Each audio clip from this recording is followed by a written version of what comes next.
السلام علیکم ورحمۃ اللہ۔ ایک مرتبہ پھر آپ کو رحمان رمضان ٹرانسمیشن افطار عامر کے ساتھ شہر رمضان خوش آمدید کہتا ہوں، اور ہمارے ساتھ اس وقت جو خاتون موجود ہیں ان کا نام ہے ارم۔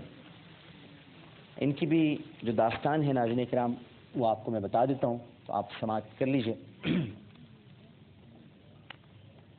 کینسر سے بھی زیادہ ایک مہلک مرض ہے SLE، اس میں یہ مبتلا ہے ارم، اور یہ جو مرض ہے اس میں ہڈیاں کمزور ہو جاتی ہیں، بھربھری ہو جاتی ہیں اور آہستہ آہستہ ٹوٹنے لگتی ہیں۔ آپ کے جو وائٹ بلڈ کارپسلز ہیں وہ بھی ختم ہوتے جا رہے ہیں اور ریڈ بلڈ کارپسلز بھی ختم ہوتے جا رہے ہیں۔ اس کے علاوہ ان کے جو شوہر ہیں ان کا میں نام نہیں لوں گا، کیونکہ ان کے شوہر اتنا زیادہ قرض کے بار تلے دبے ہوئے ہیں کہ 10 ماہ سے بے روزگار ہیں اور قرض خواہوں کے تقاضوں اور خوف کی وجہ سے روپوش ہیں۔ 10 ماہ سے روپوش ہیں۔ آپ سے بھی کوئی رابطہ نہیں ہے؟ رابطے میں، ٹھیک ہے۔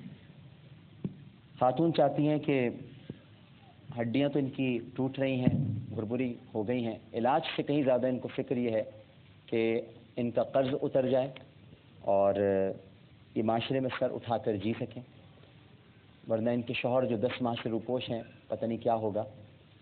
قرضہ ان پر ہے کوئی تقریباً 18 لاکھ روپے۔ تو یہ آپ نے قرضہ اتنا کیسے چڑھ گیا، کیا ہوا تھا، ذرا کچھ بتائیں گے؟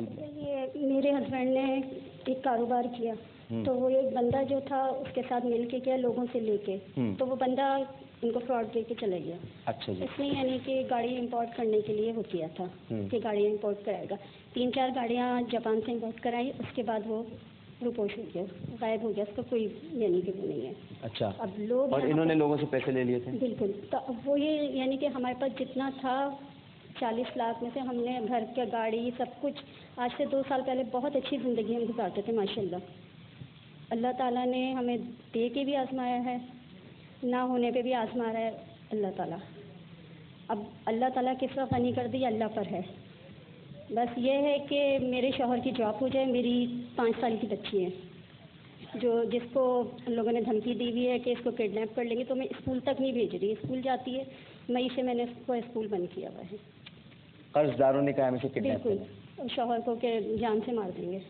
رات کو 3-3 بجے آ کے پتھر مارتے ہیں کھڑکیوں پہ، فائرنگ کرتے ہیں باہر آ کے، میں اکیلے بچی کو لے کے، حتیٰ کہ رشتہ داروں تک نے ساتھ چھوڑ دیا ایسے اس نے۔ رشتہ دار تو سب سے پہلے چھوڑتے ہیں ساتھ، یہ تو سب سے پہلے بھاگتے رشتہ دار ہیں، اور سب سے پہلے آتے بھی رشتہ دار ہیں۔ بالکل بالکل، جب میت ہو جاتی ہے نا تو آ جاتے ہیں کہ اب ملے گا کیا کیا، یہ پتا آپ کو، یہ بڑے ایک المیہ ہے۔ مر جاتے ہیں تو سب سے پہلے کفن دفن میں آگے آگے ہوں گے، اس لیے نہیں ہوتے کہ محبت ہے، بلکہ ترکے میں کیا کیا چھوٹا ہے، ہمارا بھی کہیں نام ہوگا، اور جب وقت پڑتا ہے تو سب سے پہلے بھاگتے بھی رشتہ دار۔ میں یہاں بیٹھی ہوں، اللہ تعالیٰ نے ایک وسیلہ بنایا ہے، امید پہ بیٹھی کہ اللہ تعالیٰ میرے شوہر کی جاب کر دے کہ میں بھی عزت سے۔ آپ کے شوہر نے کیا ہوا کیا ہے، مطلب گریجویشن کیا ہوا ہے ان کی، میں یہ لے کر آئی ہوں میں ان کی۔ اچھا، تو مگر اب اگر وہ جاب ان کی ہو بھی جاتی ہے تو وہ قرضہ بھی تو ادا کرنا ہے۔ ہاں، ہمارا مسئلہ، مین مسئلہ یہ کہ دیکھیں قرضہ اتر جائے گا نا تو جاب ہو جائے گی، تو ہمارے یہ ٹریٹمنٹ ہے تو یہ تو خود کرواتے رہیں گے۔ ہاں، ہمارا مین مسئلہ یہ قرضہ ہے جی، تاکہ ہم بھی عزت سے زندگی گزار سکیں۔ اور آپ رہتی کہاں پر ہیں؟ ہم ماڈل میں رہتے ہیں۔ اچھا جی، ٹھیک ہے۔ تو ان کا ایکسپیرینس تو کافی ہے، لیکن بس یہ پھنس گئے اس میں چکر میں۔ پہلے KFC وغیرہ میں جاب کرتے تھے، بینک وغیرہ میں بھی کی، لیکن وہ سود سے انہوں نے جب لوگوں کو نکالنا شروع کیا تو بینک سے ان کی جاب ختم کر دی گئی۔ آپ سن رہے ہیں ناظرین کرام، کوئی ہے جو قرض دار کو قرضوں سے نجات دلا دے؟ اور کہتے ہیں بزرگ، کہتے ہیں کتابوں میں لکھا ہے کہ جو قرض دار کو قرضوں سے نجات دلاتا ہے اللہ تعالیٰ اسے عذاب سے نجات دلا دیتا ہے۔ تو کوئی اگر قرض دار کو نجات دلا دے، بہت پریشانی میں مبتلا ہیں، 5 سال کی بچی ہے، اسے اسکول نہیں بھیج پا رہی ہیں، قرضوں کے بوجھ تلے دبے ہوئے ہیں، اور نبی کریم صلی اللہ علیہ وآلہ وسلم نے بعض احادیث میں مفہوم ہے کہ بہترین نیکی کسی کے قرضے کو ادا کرنا قرار دیا ہے۔ تو بہترین نیکی ہے کہ اگر کوئی کسی کا قرض اتار دے، پھر وہ ایک بہت ہی خوبصورت حدیث قدسی ہے، اس کے معنی اور مطالب تو بڑے سمجھنے کے لیے ہیں، لیکن جیسے اللہ تعالیٰ فرماتا ہے نا کہ تم نے میری عیادت نہیں کی، میں بیمار تھا، تم نے مجھے کھانا نہیں کھلایا، میں بھوکا تھا، تو بندہ پوچھتا ہے کہ اے اللہ میں تجھے کیسے کھانا کھلاؤں؟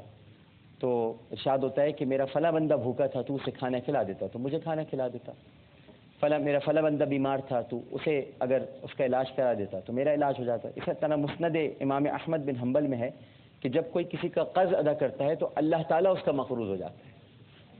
اللہ یہ سمجھنے کی بات ہے، اللہ کسی کا مقروض نہیں ہو سکتا، اللہ تعالیٰ تو غنی ہے، غنی، لیکن وہ مقروض سے مراد یہ ہے کہ پھر اللہ تعالیٰ کو حیا آتی ہے کہ اس کو کوئی عذاب دے، اور اللہ کی حیا اس کا ذکر ہے، کئی بڑے بزرگوں نے اللہ کی حیا کے بارے میں بتایا کہ جب خدا حیا کرتا ہے تو پھر کسی کو عذاب نہیں دیتا۔